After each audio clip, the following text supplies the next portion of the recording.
So I got some stuff going on in my world right now, and this is Jay here. Hey, Jay, how are you? Good, man. How are you? Good. So, anyways, I had some stuff going. I didn't look at anything that you wanted me to look at. Do you want to talk about a situation I got going on or not? Of course. Yours was Happy Wednesday. Yeah. You came blazing. Let's talk about the situation. Do you want to start from if it is a problem, what opportunity you're seeing on it, or you want to start from the problem? Let's start from the problem. So remember, and Keegan doesn't know. Do you remember I told you that the guy gave me his two week notice? Yes, sir. So I found out today I was going to let him go yesterday. He didn't show up for work. He called in sick. He's got to take care of his mother or something, whatever his excuse was. I'm going to think it's legit. Anyways, so I go in there today I was going to walk him out, but I was thinking, maybe it's because he's resigning because he's got to take care of his elderly parents and maybe he needs a part-time job or something like that. Maybe he doesn't like the responsibility in the office anymore. It's more than he can handle technology-wise and things like that. So I thought, what jobs could I give him if I wanted to keep this guy? And I thought, okay, you know what? We need a mechanic, in-shop mechanic. I could give him a part-time job. He'd have the freedom to go to take care of his parents, but just maintaining the equipment on the trucks. This pump's got to be repiped, and this one is beyond me. This one I got to send out and send it down to the supply, whatever. I give him that job. I'm going to negotiate something with him. But I didn't know where he really stood because he didn't tell me the first time that he gave me his 2 week notice. So I found out today he's going back to the owner that I actually bought the company from, and they're trying to take another man with them. Wow. So now I'm kind of playing off my back foot. And if this guy, the old owner, I bought the company in 2021. So I've had it for about 3 to 4 years here. If they leave, they're going to go and be my immediate competitor, and they have skilled people to start it. Interesting. If I try to offer him and what his big complaint was, he wanted the job of answering the phones. So he had answering the phones 24 hours a day, 365 days a year. The thing is, after our calls, I had the phones transitioned over to me yesterday because I was going a different direction. So I would answer all after-hour calls and weekend calls. And now, this day moving forward, right now, I thought he was leaving. So now he's not going to have that. That was his big bitch. He says, I feel like I'm working there's no relief. There's no getting off the clock. I always got to answer this phone, and I just don't like it. This other company, they were going to open another company and just work from 7 to 4. We offer 24 hours. We offer 24-hour service or weekend service, after-hours service. They weren't going to offer that. And so I'm like, well, what's your issue? The phones? Yes, the phones were his issue. So now I took the phones over temporarily or maybe permanently because I'm going to have to, regardless whether he leaves or not, I'm going to have to take the phones for a while until we figure this out. So what's your thoughts on it?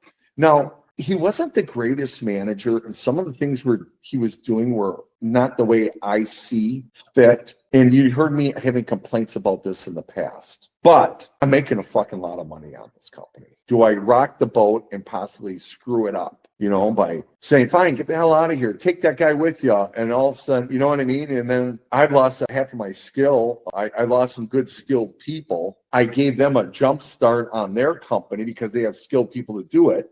If this guy, the ex-owner wants to build a company now, first of all, he hasn't worked for 4 years. So is he going to have the gumption to go in the field and rod sewers himself? Probably not. But he can open the business if he's got skilled people because he ain't going to do the work. He'll have someone else do it. So I could keep him out of business, I'm thinking, if I keep him. Or at least delay his success because he's going to have to do some training of people to rod sewers and do jetting and things of that manner. And that'll give me at least another year and a half before this guy may even have something if he's got the ambition to do it, if I keep these guys. Another issue was he was afraid I was going to retire soon, and who's going to hire a 60-year-old man? And though he's doing things wrong, that company is making money. And I really don't want to rock the boat. And do I try to keep him in place just to franchise and I make my money there. You know what I'm trying to say? Yes, I do. I think I do. I feel like you're trying to step back from the decision of the moment, right? And think of the impact of A, B, C, or D. Yeah. Couple things come to mind. Right? Like, because usually if you sell a company, right, whatever size of business, there's usually a clause that will say for how long you, the person who sold it, cannot operate, open, participate, take advantage of similar business within that radius. So a non-compete, your standard non-compete.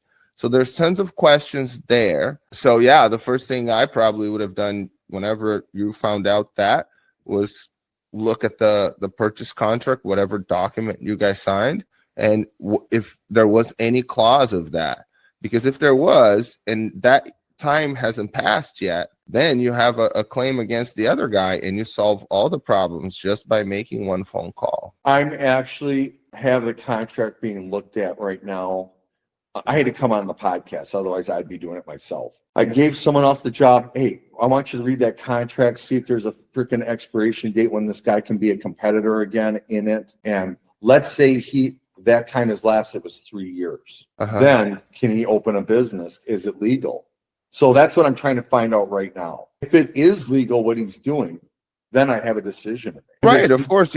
Yeah, absolutely. Yeah, so my point is, I'm thinking it was 3 years. I'm thinking that it was non-competitive. Is that enough? Is that enough? I don't know. I've never bought a company before. That was the first one I bought. And, I'm depending on the attorneys, that you paid up, to. Interesting. I wonder what whoever watches, the folks watching, if it is enough, if you buy a company, I forgot what the amount was, if you want to share the amount, but depending on the amount, what would be the amount of time that would be, acceptable, the minimum amount of time acceptable for the sort of non-compete clause, right? 3 years, 5 years, 10 years, 2 times the annual revenue, 3 times the annual revenue. Because I think 3 years, if you paid $1 million for a company, right, and you're going to make, I don't know what the revenue was going to be, and you have barely made back your initial investment, I think it's completely unfair.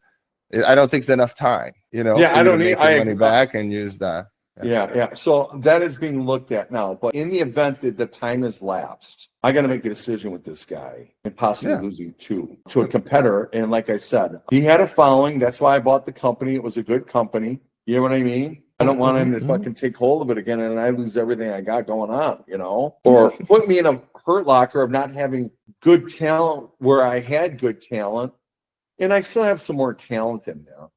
But they were the two that I'm leaving were my top 2 people, talent wise. That makes sense. And do you need somebody to help you make that decision? Like what do you think, without going through the entire process, what does your gut feel? Like what's going to end up happening? Feel is to keep the man, deal with his shortcomings, because it is a profitable company, and not rock the apple cart and keep that guy out of business is my thought. But I'm playing off my back foot. That isn't a strong position I'm in. I just want to hear some other feedback from some other professionals like yourself and maybe Keegan. Does that make sense? No, it does. There's tons of legal implications, right, into the whole thing. Because if he's already saying, I'm going to take your thing to a different company, didn't you have him sign that non-thing? I didn't have that company do it yet. I didn't. Oh my God. What? I know. Come on, dude. This was like 3 months ago. I got building water signed on. I didn't think I was having this problem with this company. Oh, get to it yet. And so, I address different things constantly. I know. I'm sorry. I didn't. This was not a laugh of like I'm laughing at your misery. I'm laughing so I don't cry, because it's just like you know what I mean. Like I honestly thought you were doing both. I thought you were just gonna do a swoop. So, but it's fine. You're going to handle it. It's fine. I know it will. My opinion is, what's your opinion? Oh, my opinion, do that. Get this guy to sign right now and think of the cost. Open up the position, start searching for that position for somebody else. But I think I would hit on every single front. I would figure out like you said, you were on your back foot, right? What would it take for you to at least feel balanced, right? So think of the steps to get yourself to a position where you will feel that you are balanced, that you are comfortable to make the best decision. Don't make a decision yet. That's what I'm saying. Figure out what's your next step. Yeah. So, and that involves doing exactly what you're doing. What are the legal implications between that deal, right, for the other company? Now, hey, I haven't done the thing. I already have the template. Let me make sure that this entire company signs this right now and right away, and talk to an attorney and see if that could also be retroactive, right? Because some of those things are just common sense. I believe you would win. And the other things as well, when talking about recruiting, right? Finding the talent to replace. Yeah. Because it's a 50-50. You can do anything you want, and whether that guy goes to the other company or not, he may, right, not be with you in the future if things don't get to the point that they need to be. And there's tons for you to do there in that relationship to really understand what would it take for you to keep that guy. Is the value that you predict that he will, deliver, right, is going to be enough for you? So all of those. It's not that, it's difficult, but you have done it before. Yeah. And you're not on your back foot, by the way. How long would it take for the other guy to stand up the company? Okay. What I was going to do was find more of a manager style type talent. The way they had it set up was they had made a manager out of a tech that had experience in the field and could talk to the customers logically, where I was going to leave that setup and get a good manager in there to manage the company and not have that talent in the office on the phone to talk the talk of the trade. Of course, it'll grow as time goes on with that manager, that they'll, for example, my other company, Luann does all the dispatching. Well, she can talk the talk. She's been doing it long enough. She knows, what is it, a power run water heater? Is it a standard? She knows how to get the answers out of the customer by asking certain questions. She's picked up on it. So that will happen over there at this company. But my big threat right now is I don't need another competitor with my team running their company. Mine's lucrative. I don't want to fuck it up. Oh, okay. It makes sense on that part. The last part is that surprised me. Mine is lucrative. The part that you said, mine is lucrative. I don't want to fuck it up. Aren't both yours? Not both. Yeah. No, that company, that specific company is very lucrative. I don't want to fuck up the cash flow on that, because regardless of this guy's shortcomings in management, this company's still making a lot of money, and I guess I want to keep this squared away for franchising too. Why should this guy stay with you, Wes? What is the lure to keep? Okay, his hours are 7 to 3:30. So say it in first person. Say it like you are him. Okay. I want you. Well, I got rid of the phones. I got a break every week of the weekend for myself. And I'm done at 4:00 because someone else is answering the phones. I've gotten rid of a ton of stress. So I've gotten that taken care of. That's what my big bitch was. That's pretty much and Wes has now told me that he plans on keeping this and running this company into the ground. So my job is secure. So if he sells it in 3 years, I'll be 60 years old. I'll still have a place to go to work. I'll have that with Charlie as well, because you're not. Charlie's the other guy? Yeah. Okay, keep going. Okay, sorry. Well, Charlie said he'd let me work the same hours. But did I like working for Charlie? These are the thoughts that are probably going through his head. I know they thought Charlie was kind of a rough guy to work for and very frugal, wouldn't give raises, didn't get him insurance. I took care of it, got him all that kind of stuff, that he's using. Oh, so now, okay, all right. So that's what's going through his head, in your opinion, right? As far as this topic, how he feels, what would keep him working for you? You said everything you said everything that your company provide, plus a couple of concessions that you have made, right, for him. Yeah. Okay. Anything about his people? He doesn't care about his people. He wouldn't think about his people, about leaving his people behind. You don't think he cares about that? He's taking them with. Oh, he's taking everybody. No, he's taking 2 of them, but the other 3, I got some other one too, that 2 of the guys think that this is so lucrative. They said they're going to work here another year and they're going to try to start their own business too. But with them, I'm going to do something different. Is this business unit so easy that 2-3 years working on the field, you can start a lucrative company like that? Yes, you don't need no licenses and stuff. Yes, you are. And they all think they can do it. But that's the kind of the mentality of every tradesman, that they can do Oh, it. yeah. I can do it myself.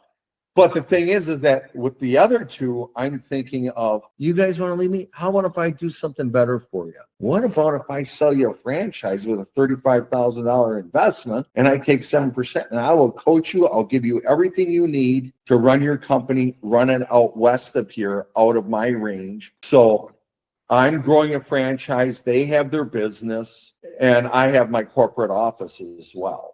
See what I'm saying? And in the meantime, I'll start training up some other guys to do the work that they're supposedly, if they were to leave. Does that make sense? So the two guys that are talking about staying another year. So I'm thinking of losing my staff, my good quality staff, in the next year, the whole fucking thing. So I got to find some guys to train up to replace them. Sorry for interrupting. There's so many layers to what you were doing, and I was trying to get you thinking about the individual, right? And what's like really putting yourself in his shoes, and why would he continue working for you, and which is essentially like doing an evaluation performance review, but from both angles. What is truly getting that person to stay, and all the other aspects of things that you're doing. You are going to find the right answer from a numbers perspective, but then you also have to think strategically 6 months into the future, right? The other thing, because you expanded the issue not just to that one guy, right? There are more factors. He's leaving, he's taking 2. So 3 will stay maybe, and they want to open their own company or whatever in a few years. It's a low entry barrier type of business. So sometimes you can do a campaign, an internal campaign, and showing what really benefits you are providing, right? Or maybe there's something else that you need to do as far as providing extra benefits if it is as lucrative as it is, right? In preparation to this expansion. I'm not necessarily saying buying loyalty, but you are being more competitive, right? Yeah, and the other thing too, he knows my pay structure. He knows what we charge for tasks. They could go to this other company and lower their wages by $25 or something just to be lower than me and take my company, over time with customers. He also knows how he knows the inside stuff. They know overwork. He's saying he's burnt out. That I just happen to see that. Wes Keegan put on the screen something from Keystone Partners. Let's see the top 15 reasons why employees leave their jobs in 2024 and what makes them stay. So that's, I guess, a decent resource. Lack of career growth opportunities. We talked about that. You have some stuff for that, but sometimes there's like you can thank you. Leave it like that, Keegan. Thanks. So you can basically refresh them on that program, right? Or sometimes you can report on milestones that you guys have achieved. Then you have the number 3, issues with company culture.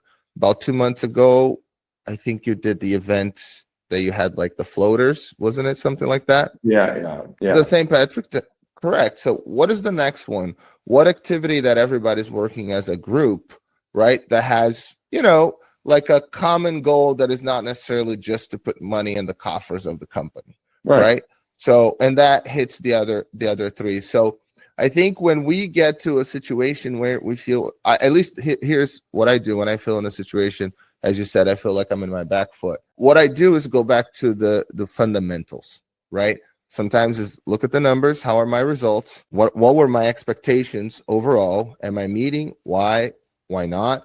And what happens is I start seeing that I am prepared systematically to deal with this specific situation. I was trained to do it. I have gone through that before. It's just that my emotion is preventing me to identify the patterns that I have once identified and gone through it before, right? So as the CEO, your job is to slow things down, both for your employees and for yourself, so you can make the right decision. But I know you have gone through things like this, such as what Keystone Partners has, all these topics, and you have implemented. So I have 100% confidence you are going to get out of there with even a better organization and result. You're saying let them go. No, Wes. I am saying go through the steps that you Oh, have in the past. Yeah, I've been looking at these already. I mean, these 50 that he's been paging. And a lot of them, the only one that really stood out to me was job burnout. Right. So but that's why I said do take you out the phone influence that? call. I said I'd take the after-hour calls myself. I don't care. And they do it differently. I've been trying to. They do it differently. The way that it works on the weekend. I mean, I could say, you know what, whoever's on call gets the phones. I could do it that way. That he doesn't get the phone call. The phones get transferred over to the tech. But the problem I've always had with that is on Monday morning, I could say to that tech who was on call over the weekend, hey, did you get any calls this weekend? And that tech would say, not a goddamn one, because he didn't answer the phone because he didn't want to go. So that's why I always kept him honest by me answering the phones. Now the manager now answers the phones, but what he does is he takes the call, then goes to his computer and puts it in, makes it a job, and then calls the tech. Where I do things, I streamline that when I was answering phones. I tell the customer, what I need you to call me back with all this information, your phone number, your address, and your name properly spelled, so we can put it. What? Okay. You are confusing me. You're confusing me. Hold on. No, I understand the topic. I'm confused that you are having, because I think what we need to do at some point, all right, for the public, because otherwise anybody listening was like, I don't understand how he's having that issue. That's what I'm saying as a viewer.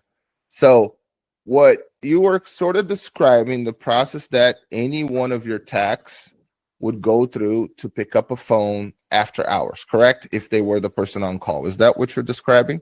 Right now, at this moment, I gave you an example. I could give it to the techs. The next example is me taking the phones. And what I was actually describing right now was how he answers the phones now, which says that he is way overworked because he's working all the time. And I learned from the other company how to streamline that problem. And the problem, the way I handled it was, when I answer the phone, I would say to the customer, I want all your information, and you're the only one that knows it correctly.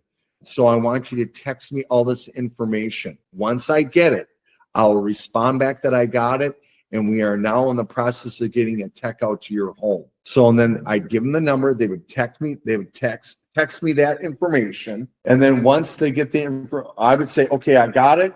And I would just take that text and forward it to the tech and say, hey, man, you got a call right here. This is and then the job would get done. And they would respond back, I received the text. That was it. And then when the kid goes on the job, the tech goes on the job, make him fill out all the stuff for the customer, information, his name, address, put that all into the computer while he's on site in front of the customer. Taking that portion of the job away from the manager on the weekends. So he's not tied up on the phones all weekends doing all this inputting data. The way I do it, it's a matter of me talking to he sends me a text, I forward it. I gotta follow. I get that. And I don't want to keep a guy that wants to leave. The problem is that he wants to leave because of being overworked.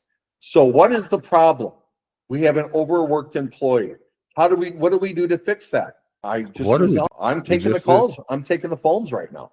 And isn't he still wanting to leave? He's giving me an answer tomorrow. I delayed this fucking decision one day. I'm slowing it down, trying to buy me some time. Okay. So I said, we'll delay. I says, I'll give you the option. I gave him an offer of going back in the field, running a truck. But then I found out the real story. So I said, well, what is the real? I need to know your real problem. You're just unhappy. You're overwhelmed. You don't know the computer. What is your issue? And he said, no, it's just the phones. I can't take them 24 hours a day, 7 days a week. But in my heart of hearts, when I was running the phones after hours, I never worked 24 hours a day. When they came in, I talked to them. Wes, but Wes, this is a fallacy I think on a lot of business owners that have been doing for a while. Sometimes we lose the perspective that we are the business owners, not them. Like, to force somebody who, you know what I mean, he's a department head, outstanding, but to say you're going to be on call, you yourself, it's a weird expectation. but it's also on him to say, why me? You just want the calls answered, right? You want the calls booked. You don't even want calls answered. You want the customer to be able to book a job and for you guys to get there. His job is to figure out the best way to get that done. And that was my face of surprise about 5-10 minutes ago, because if the issue is that he's overworked, the solutions for that are so cookie cutter that even eliminates the need of any human, for probably 90% of the instances, right? Because your funnel is so well done. So I think that it's an opportunity to actually automate the whole thing and make more money. That is what I was like trying to get. I know you like the automation thing, and I do too, but you don't realize how many customers say, "Oh, you're the only human that answered." We weren't the first. Yeah. Once you start automating it, we illuminate the human factor, which we don't want.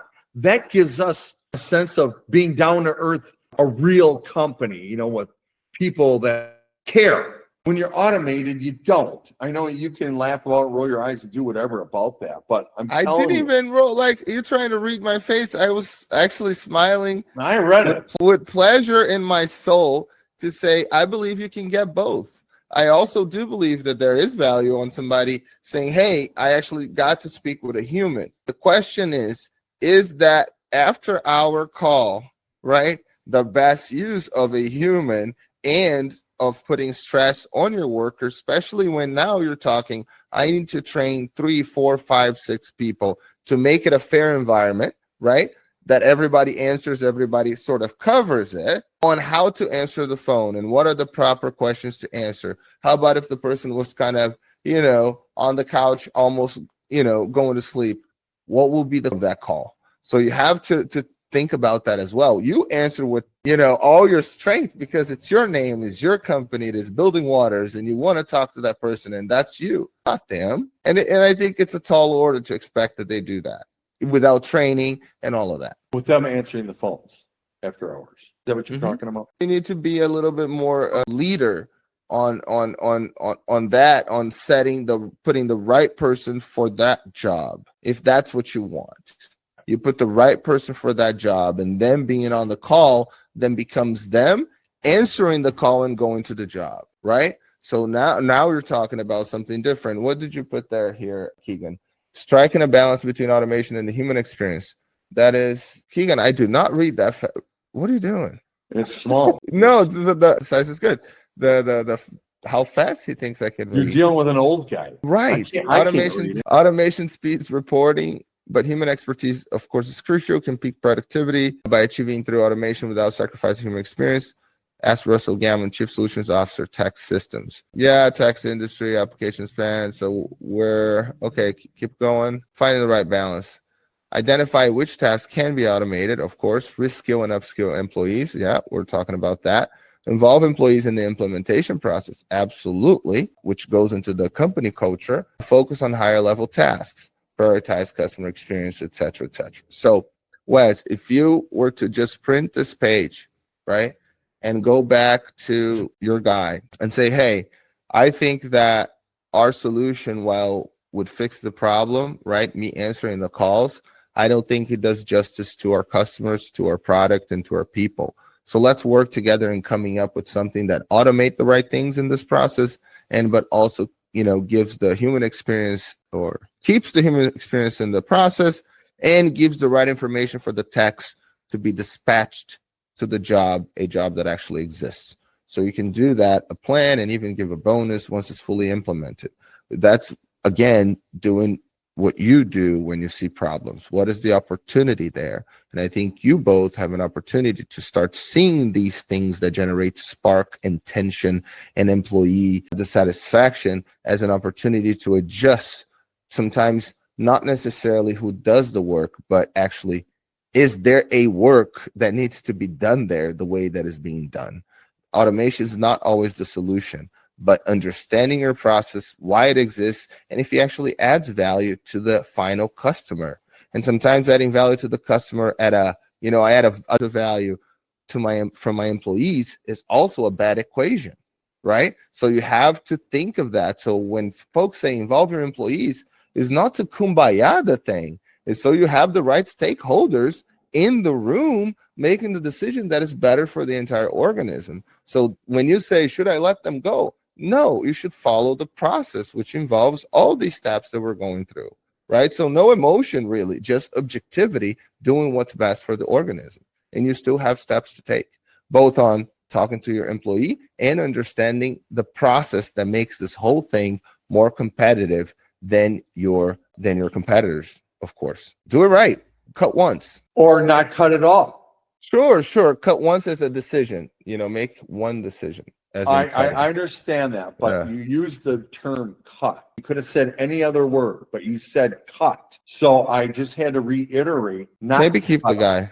Yeah, no. And what do you think? That's a weak position, keeping him? No, I don't care. No. Okay. First of all, forget about the position. I went through this whole process. First of all, hopefully you would understand that you are in a very strong position. Let me just say, with all your knowledge and experience, you know how to solve that problem. So you can put that ghost away, right? Now, you're trying to skip steps, though. That is your weakness. You're skipping steps. No, if you want to make a decision that is going to impact your department, the guy wasn't disrespectful to you. Matter of fact, he told you, I'm unhappy that there's too much work. You try to fix that. Now he got an offer from somebody else that is trying to poach him. You can help him to make that decision and actually think. I don't think it's a weak position to think twice or three times before you make a move, right? That on itself is a decision. No one is forcing you to do it. You know what I mean? It's weak to who? You know what I'm saying? Like, you're protecting your interest, the interest of everybody that works for you. I understand. I just kind of wanted a little feedback from other business owners who get hung up in these positions. Do you cut the rope and say, fuck it, start over? We're going to get a new guy in there. We're going to do this, that, and the other thing. I've done some kind of analytics test on how I want that position to look, and I'm going to look for the right person that can fulfill that. The only problem is that they can't be assistants to the guys in the field because they don't know that type of work. If I hire a guy that's more book smart, he doesn't have the infield experience to be a good coach to the guys in the field.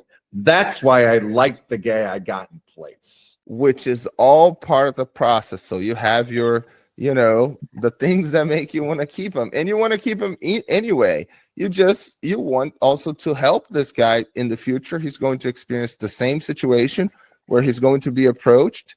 And like I mentioned before, I love those situations because you get to test your system. How would you like you have your onboarding period of someone? I think how you leave a company is just as important, right? There's a company, one of my consulting firms, like I gave him my 2 weeks notice. We finished the project. We had different things, you know what I mean? And then that's kind of how you do it. And you can do the same thing with this guy, right? Because sometimes the person say, yeah, I will try that too. But now you leave the doors open, right? Because people do come back and forth. Sometimes it's okay to take a break. If the person is honest, transparent, just like he went to the other guy, he can come back, 2 years down the line with you. So it's okay. It's okay. I just trying to keep this other guy out of business because he had a following. It was a good company. And I don't want to just restaff him up with the staff that I bought. And then he's back in business. That's crap. It's a crappy situation. It is. Keegan had a question about the name of your company, the Building Waters. I don't think he ever heard any of those episodes. So if you could do the honors and explain the background. You know the story, right? I do. I'm even gonna go off camera and get a coffee because I know and I love that story. So I want you to tell him. All right, Keegan, you gonna be on, or am I gonna look at you, or no? Anyways, But what happened was there was a hard time in the industry at the time, right around 12 years old. My dad had to go on the road to work. So the only time I got to see him is when we would go to the garbage dump because we didn't have garbage pickup. And the only quality time I had with him is taking a ride to the garbage dump, emptying out the truck of the garbage from the last week or so. So I asked my dad, I was like, Dad, I said, why in the heck why don't you just go into your own business? Because then you can reap all the benefits. Right now, you're not reaping all the benefits of a business, but you're gone all the time and I never see you. We never have any quality time. And he said, I wanted to start with the letter B so it'd be in the middle of the phone book in the yellow pages when you open up the plumbers I'm in the middle, and they'll see me. I'm not A at the top of it. I'm a big advertisement in the middle. And it would be called Building Waters. Building the waters for plumbers when they talk to each other. Hey man, I'm going to do the waste piping. I want you to go there and start the waters. Right. So you build the waters. I'm going to do the waste. And then his other thought process was, if we ever brought on a heating division, it would also be building waters, water for the heating part of it. Right. So you wouldn't have to change all the template of everything, your heading, your all that other stuff. It's building waters, plumbing and heating, instead of. And I said, okay, fine. So when I was going to open a business, I years later, when I was 47, this is when I was 12, I had that conversation. I remembered it. And when I was 47, I was going to open a company. I was deciding to open my own business. But I thought, what if I hire a guy and he steals from a customer, let's say? Yeah. Do I want it Rosenberg Plumbing? My name's attached to a thief or a bad guy or a guy that doesn't do good plumbing? Do I want my name attached to it? I'm not naming it Rosenberg Plumbing. What else can I name it? I know, as a tribute to my dad, I'll name it Building Waters. That's why it's Building Waters. And it's because of old time when they had yellow pages, not the computer. Right. So that's the story. And Wesley, thank you so much for that explanation. I went to grab a cup of coffee, and as I was getting the coffee, you started talking, and it was dad this, dad that. I'm like, oh no, he gave the long version of the story. But no, but I love it. It does make sense for the name of the company, and also when you think about back in the day that there were tactics about picking your name, and it wasn't about how big or short. It was about where would it be on the phone book. In marketing, In marketing from that standpoint. Yeah, wow, that was tough back then. Selling inches, right? Inch by inch by inch. And not the funny part about it, but the unique part about this whole story, that others are going to have this situation as well, is that when you're starting a business, you don't know everything. That's been a tough name to market. So technically, though it was a tribute to my father, and I love my father and everything, it was probably the wrong decision to make the name at that, because that doesn't hold relevance kind of now in today's day when we do have computers, and it could have been something else. But the reason I say others could have this problem is starting a business, you got to name it something. Let's say if I named it Ass Kickers, what does that mean? Yeah, it's a badass name, But for my point is that as you start a business, you don't always know. So I'm thinking that may have been a bad decision on my behalf. But once you got the ball rolling, you got to kind of run with it, So I kept on with Building Waters. Does that make sense? Wes, yeah. Did you ever get your Yellow Page ad? No, we didn't have yellow. We didn't. Oh, matter of fact, I did for 3 years.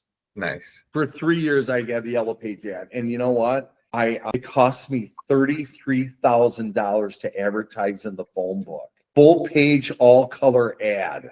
You open it up, it was all me, baby. Building water, and I got it for 3 years. But I had analytics, and I realized after 3 years that I wasn't getting a return on my investment. So then in the name of all homeowners, that is why we pay $165 per hour for a plumber, because these plumber business owners are out there spending $33,000 to advertise on Yellow Pages. Think about it. No one should have allowed you to do that. What do you mean? No one should allow me to do that.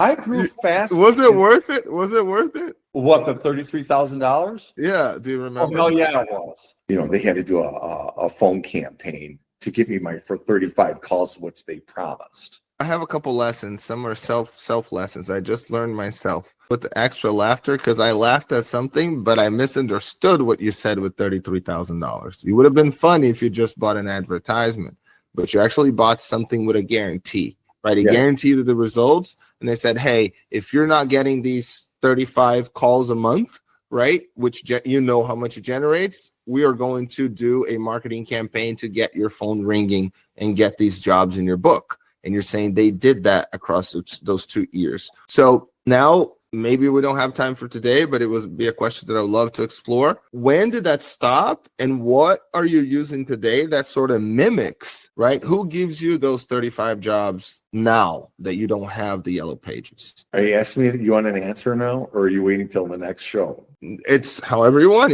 I don't care. So I stopped doing it, I believe, in 2013 or 2014. I stopped using it. And technically, that yellow pages was getting me about 60, 62 calls a month. But there was 2 months, I remember, in the 2 or 3 years that I did yellow pages where they had to do a campaign because it was just a slow part of the industry or something. Now what has replaced it? Well, we've made up a system to find out what works in our marketing, okay? And what we did is we have all these phone numbers, and every time I do something in marketing, I give it a different number. So when they call in, it's coming from that number, and we know, oh, that campaign worked because they saw it, because that's the number that was assigned to that campaign. Does that make sense? All right, Keegan? Yes, but I'm gonna play a game of rewind. Okay, I saved what you said. Now rewind back to my question. What exact thing does the job that Yellow Pages did with the same results? I don't have one. Okay, that's what I thought. I don't have one. That's what I thought. Yeah, that's what I thought. So now what we do, but our strongest, I mean, we have a bunch of different avenues of marketing. I do a article in the newspaper each week. I'm on the back of backdrops of baseball diamonds in the outfield on signs. I'm on the back of I'm on the scoreboard of basketball hoops in the local high schools. I was doing television for a while. Here's the question. Sorry, Wes, does your CRM gives you, like you said, right? You have the multiple phone numbers that are attached to different marketing campaigns, etc. So does it give you a report like weekly that you know how your campaigns are doing and how many dollars are you using? Yeah, yes, it does. And I can tell my return on what's working. Would you share that next time? Yeah. Like show it to us and we see like, oh, that's kind of the change and kind of talk about it. I don't know if I want to let all that out because that's okay. Because we'll do. I love it. No, someone else is watching my show. No, you're right. There's a lot of secrets I'd like to give you, and we can talk privately off online. But I can't give all my secrets away on the show. You sure? Why not? Yeah, but just be Elon Musk, open source. You know, you can go and build a Tesla and stuff if you want to. Yes, transparent. What is it? Transparent, baby. Yeah, there you go. But so that's how I do it. Another thing I do to back that up, I always ask the people who answer the phone, and where did you hear about us? And what came to your mind? Was it was it the article? No, man, it was just the trucks. I happened to drive past and I saw the sign. Whatever it was, I want an answer. Just give me something. Well, I see you guys all over. Well, what stuck out in your head today to call us? Well, I saw a truck drive by. Okay. Then it's the side of the radio, or I heard you on TV, or your sticker was on my water heater and I went down there and it wasn't working. So I called the number that was on the water heater. I figured you guys installed it, whatever it may be. But we try to find that information out on a personal level as well. Makes sense. We had one area that was friends and family as a category of putting a check mark on for where we found it. But I didn't like that because it became just a place that dumped everything, well, I don't know. They wouldn't give an answer, whatever. It was easy for the people answering the phone. Oh, I forgot to ask that question. Dump it to friends and check it off. Oh, we heard from friends and family. Now it's getting improper data. So I eliminated that position. I don't want friends and family as a category. Did you see our radio? Where did you see us is what we ask now. But there's no friends and family. Well, it was my mom. Where'd you see us? You know what I mean? I want to know. Son's business card. Okay, now it's my son's business card, but it's not friends and family anymore. It seems like you have you feel some type of way about friends and family. It became a dumping ground. They were just, if they didn't ask the question while they were still learning, they just dumped it all on friends and family, and we were getting all our information from friends and family, and that wasn't the case. I'm spending a lot of money on marketing. I need to know where that money's going and am I getting a return on it? No, there's no fucking friends and family. I'm not paying for that. I actually end up paying doing a favor and just getting a job done, no charge for friends and family. You know what I mean? So that doesn't help me at all. Yeah, that reminds me when you start a consulting gig and you're going to do an analysis and kind of starting the implementation, there's a lot of taking inventory of activities, inventory of, the whole thing, and including like lost time or categorizing things. There's always that little bar that says unknown or other. And sometimes you're like, how can you have 25% of other?